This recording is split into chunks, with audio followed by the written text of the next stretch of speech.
이 사회에서 피는 당신이 인간인지 쓰레기인지를 결정한다. 그리고 내 피는 조물주가 만든 끔찍한 잡종이자 오류다. 나의 중국인 아버지는 내가 4살 때 담배를 사러 나간 뒤 영영 돌아오지 않았다. 일본인 어머니는 세탁소에서 밤낮으로 일하며 매일 지독한 비누 냄새와 짙은 절망을 몸에 묻히고 집으로 돌아왔다.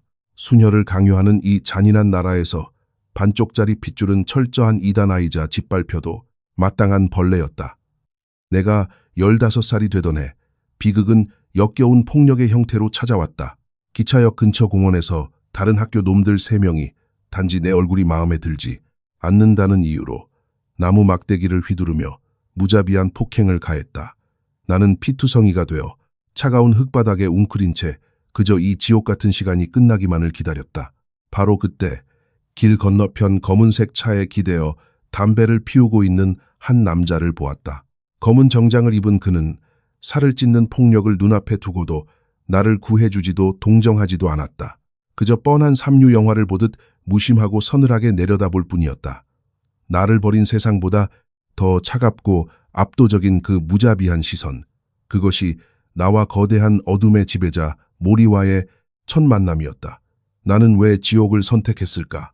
바깥 세상은 나를 이물질처럼 취급하며 아무런 이유 없는 폭력을 가했지만 내가 걸어 들어간 이 끔찍한 지옥에는 최소한 명확한 규칙과 서열이 존재했기 때문이다. 이유 없는 경멸 속에서 길거리의 짐승처럼 짓밟히느니 차라리 피 묻은 규율이 있는 어둠의 세계가 훨씬 더 합리적인 도피처라고 믿었다. 조직의 밑바닥 생활은 당신의 상상을 아득히 초월할 정도로 비참하고 숨막히는 시간이었다. 매일 새벽 4시에 일어나 선배들의 방 밖에 가지런히 놓인 15켤레의 구두를 닦는 것이 내 하루의 시작이었다.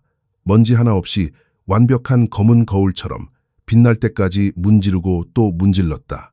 그 다음에는 목욕탕 물의 온도를 세밀하게 맞추고 새 수건을 준비하며 선배들이 깨어나기 전 모든 것을 완벽하게 세팅해야 했다.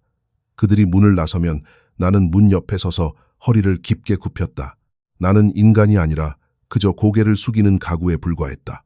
투명 인간처럼 숨죽인 채 잔심부름을 하고 바닥을 닦으며 회의실 구석에 서서 모든 것을 흡수하되 입은 굳게 다물었다. 이 세계에서 침묵은 생존을 위한 가장 강력한 무기였다. 이곳의 서열은 절대적이며 그 피라미드 구조가 뿜어내는 압박감은 사람의 숨통을 조여왔다.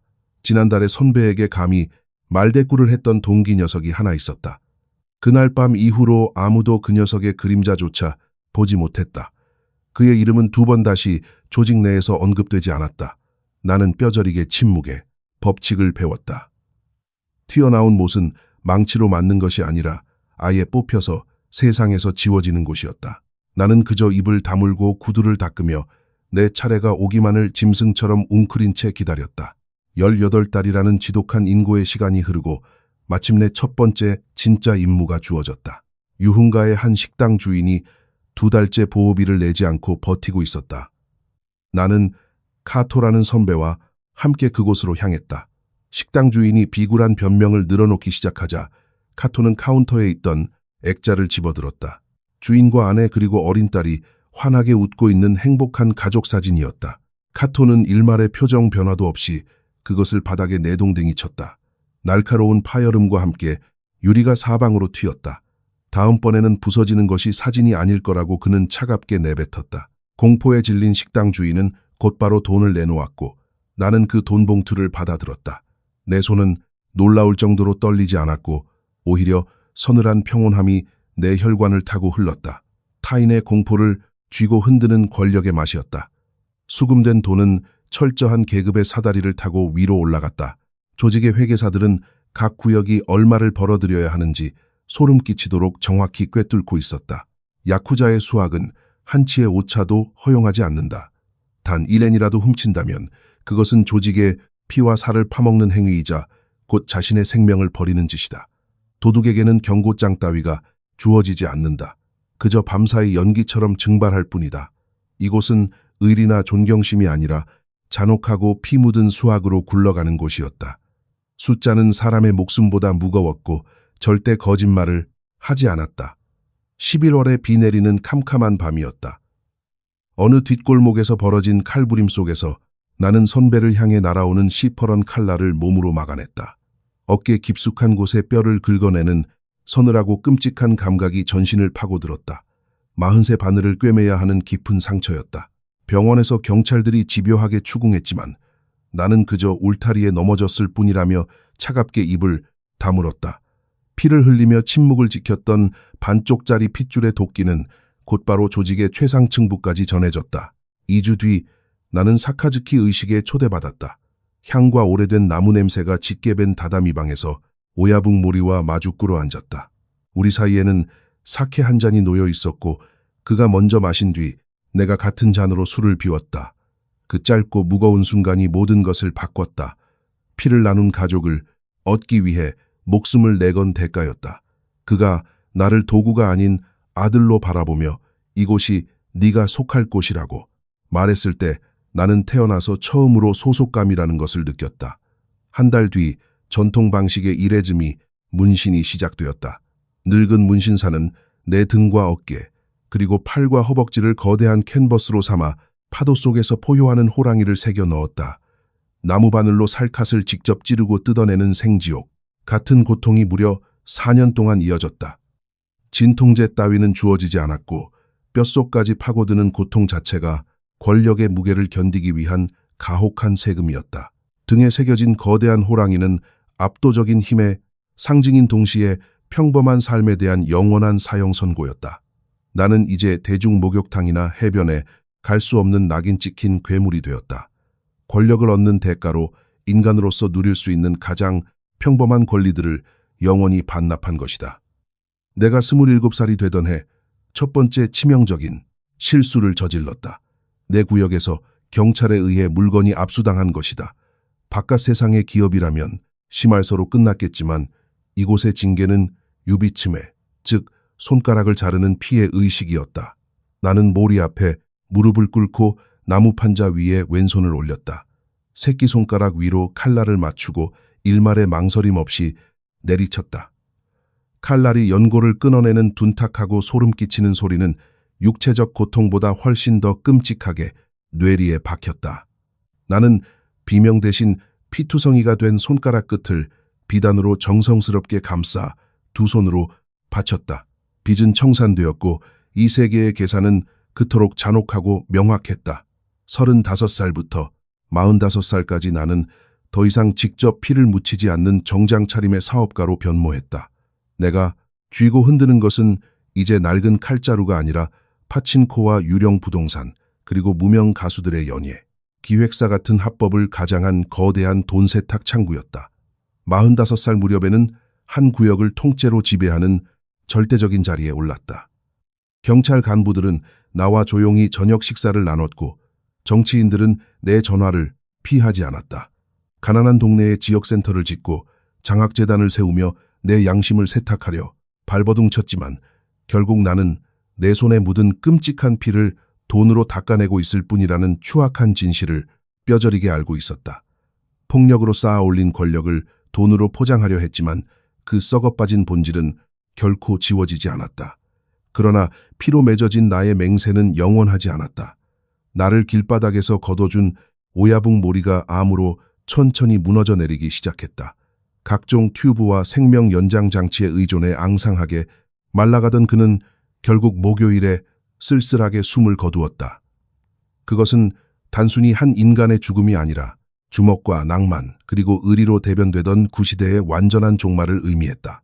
500명의 검은 양복들이 일사불란하게 고개를 숙인 거대한 장례식이 끝난 직후 조직 내부는 차갑고 노골적인 계산기로 돌변했다. 새롭게 조직의 정점에 오른 보스는 40살의 젊고 냉혹한 남자였다. 그는 미국에서 유학을 마치고 영어를 유창하게 구사하며 엑셀 스프레드시트로 사람의 목숨값을 계산했다. 슬림핏 정장을 입고 합법적인 벤처기업과 브랜드 쇄신을 입에 달고 사는 그의 눈에 내 등에 새겨진 거대한 이레즈미와 잘려나간 새끼손가락은 그저 조직의 발전을 저해하는 역겨운 전염병이었다. 그것은 시대의 흐름에 맞지 않는 불쾌한 흉터이자 반드시 도려내야 할 과거의 끔찍한 쓰레기일 뿐이었다. 정부의 단속과 은행의 규제를 핑계로 그는 나 같은 9세대 야쿠자들을 철저하게 사냥하기 시작했다. 가장 끔찍한 배신은 내가 가장 믿었던 자들에게서 나왔다. 15년 동안 내 앞에서 땅바닥에 머리를 조아리며 절대적인 충성을 맹세했던 놈들이 이제는 나를 내쫓기 위해 회의실에서 일제히 배신의 손을 번쩍 치켜들었다. 철저한 계급, 사회에서 모든 것을 바쳐 헌신했던 늙은 사냥개는 그렇게 자신이 키운 이빨들에 의해 무참히 뜯어먹혔다. 파문 명령이 떨어졌고 내 이름은 조직의 명부에서 영구적으로 지워졌다. 내 구역과 사업은 모두 젊고 탐욕스러운 놈들의 먹잇감으로 넘어갔다. 나는 낡은 정장 한 벌과 피부 밑에 평생 새겨진 저주받은 문신만을 가진 채 모든 것을 빼앗기고 차가운 거리로 내동댕이 쳐졌다. 52살이 된 지금 나는 아무도 찾지 않는 싸구려 단칸방에서 유령처럼 숨어 지낸다. 잘려나간 새끼손가락과 옷깃 밖으로 기어나오는 흉측한 문신 때문에 정상적인 일자리는 영원히 불가능하다. 3년 전 어머니의 장례식에도 나는 모자를 깊게 눌러 쓴 채 멀리서 지켜보기만 했다. 아무도 나를 기억하지 못했고 나 역시 철저한 고독 속에서 도망치듯 그곳을 빠져나왔다. 한때는 내 말 한마디에 목숨을 걸던 자들이 넘쳐났지만 지금 내게 남은 것은 차가운 방바닥과 지독한 침묵뿐이다. 며칠 전 나는 길 건너편에서 낡은 교복을 입고 눈가에 시퍼런 멍이 든 채 걷고 있는 15살 남짓한 혼혈 아이를 보았다. 어깨를 잔뜩 웅크린 채 투명 인간이 되려 애쓰는 그 아이 곁으로 검은색 세단 한 대가 미끄러지듯 멈춰섰다.